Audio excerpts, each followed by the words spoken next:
If you are a regular viewer of Fox News, it might help you to understand the rest of this video to keep in mind that there is a difference between a million and a billion.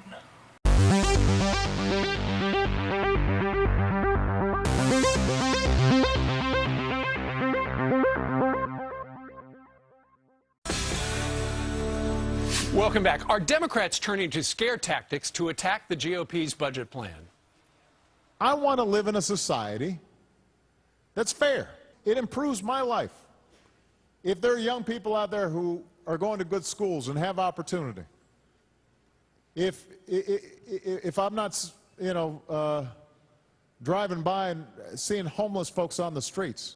They're voting to end Medicare as we know it, while they give big subsidies to big oil, tens of billions of dollars to big oil, while asking seniors to pay $6,000 or more than they do now. Why didn't she mention the big subsidies to NPR or Planned Parenthood there while she was at it?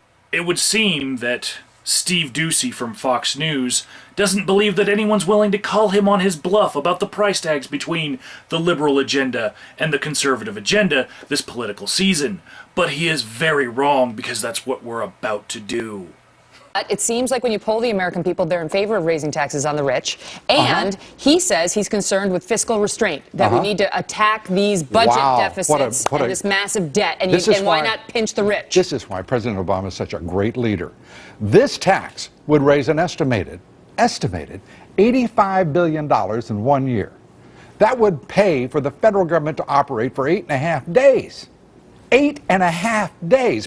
The really interesting new element of this story, though, is the new numbers came out by the Treasury Department a few days ago showing that this tax will only raise about $5 billion a year.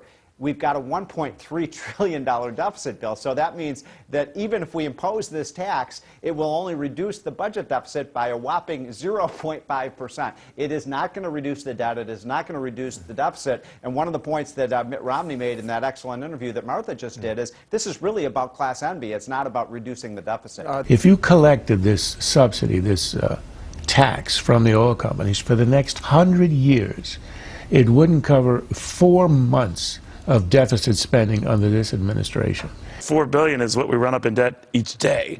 $4 billion amounts to, are you ready? $5 trillion in deficits, right? In less than 4 years on the part of this administration. It represents 0.008% controversy that is much more layered than just the initial, should people get a break for buying these products? Really just a symbol, He wants to make the Republicans the party of the corporate jets. It really isn't about fiscal health for our country. I mean, it's not going to make much of a difference at all. He just wants to put that symbol in the voters' minds ahead of 2012. I think he's making a great point, which is why are we spending our time on this? This is ridiculous. Because we can't afford it. Because and they're hyper-political. This has nothing to do with the budget. This is completely ideological. It does so have to do with the budget. It's a tiny, tiny, tiny little thing. Okay, you know what? Then if it's a tiny thing, let them go public. Let them make their money off Sesame Street, and let's cut somewhere, because we're not going to have any money left, and the country's headed down the tube. The U.S. dollar might well collapse. So federal spending must come down, and fast. It's hard to believe that liberals want to continue funding things like public broadcasting, Planned Parenthood, and various art projects. That's optional stuff. So, let's recap, shall we? The $85 billion a year that we would get from repealing the Bush tax cuts, that would only last 8 days of government spending, and that's just a drop in the bucket. And the $4.7 billion a year that we would get from instituting the Buffett rule and changing the U.S. tax code, that won't even dent the federal deficit, so why even go there? And the $4.75 billion cut in tax credits for oil companies that Obama proposed, that's just too small of a step forward to even consider doing something like that.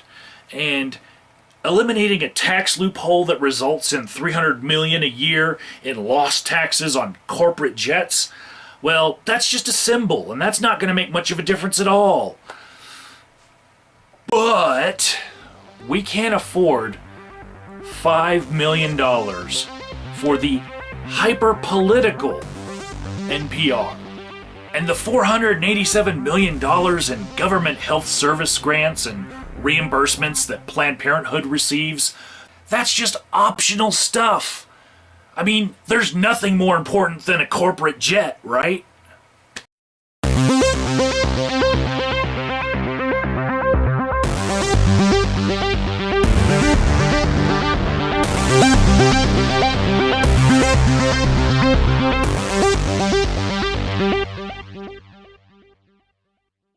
We accumulate $4 billion in debt a day. You can't be that dumb.